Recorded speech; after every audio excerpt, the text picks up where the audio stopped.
আসসালামু আলাইকুম ভিউয়ার, সবাই কেমন আছেন? আশা করি সকলে ভালো আছেন, আমিও ভালো আছি। সুখবর, মালয়েশিয়া অবৈধ প্রবাসীদের জন্য বৈধতার পরিকল্পনা শুরু।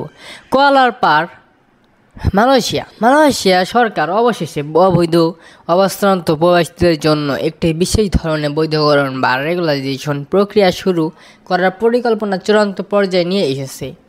দেশীয় সংবাদ মাধ্যম এবং সংশ্লিষ্ট মন্ত্রণালয় সূত্রে জানা গেছে, নতুন নীতি অনুযায়ী অনেক সংখ্যক অবৈধ প্রবাসী আইনি অবস্থায় পেতে পারবে এবং তাদের কর্মসংস্থান সুযোগ থাকবে।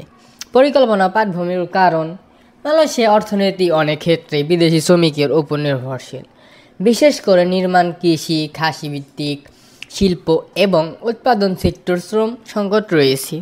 অতিরিক্তভাবে দীর্ঘকাল ধরে অবৈধ প্রবাসীদের সংখ্যা নিয়ন্ত্রণে আনা ছিল চ্যালেঞ্জ।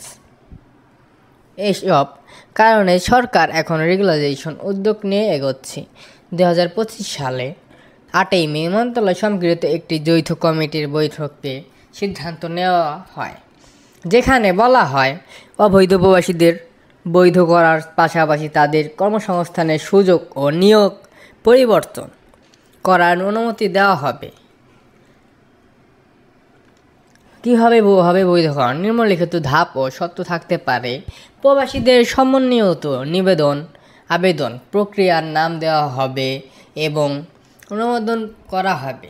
তারা যদি নির্ধারিত শর্ত পূরণ করে, তাহলে বৈধ শ্রমিক হিসাবে দাতা এমপ্লয়ার পরিবর্তন করতে পারবে।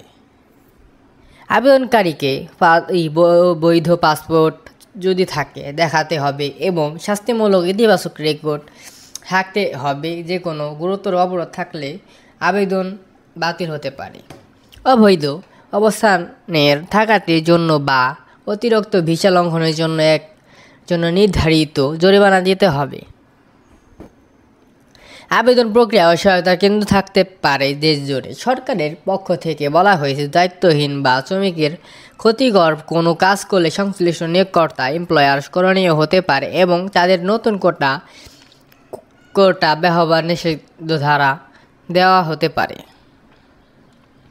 সীমাবদ্ধতা ও সঞ্চয়, যদিও এই উদ্যোগটা আশার বাণী, বেশ কিছু প্রতিবন্ধকতা ও সঞ্চয় রয়েছে। আইনগতভাবে মালয়েশিয়ায় বর্তমান এমন কোনো সাধারণ আইন ও কাঠামো রাখে না যা অবৈধ অভিবাসী স্বয়ংক্রিয়ভাবে বৈধতা দেবে।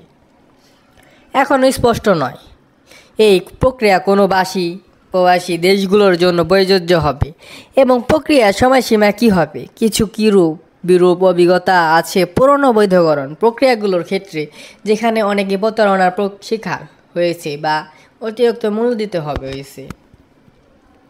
মানবাধিকার ও শরণার্থী বিষয়ক সংস্থাগুলির সতর্ক বলা হয়েছে, বাস্তবায়ন পর্যায়ে শ্রমিকের অধিকার বা সুরক্ষাকে অবহেলা হতে পারে। সময়সীমা ও আগামী ধাপ, বর্তমান সরকারের প্রক্রিয়া, নীতিমালা নির্ধারণ এবং সংশ্লিষ্ট আইন প্রণয়ন পর্যায়ে রয়েছে।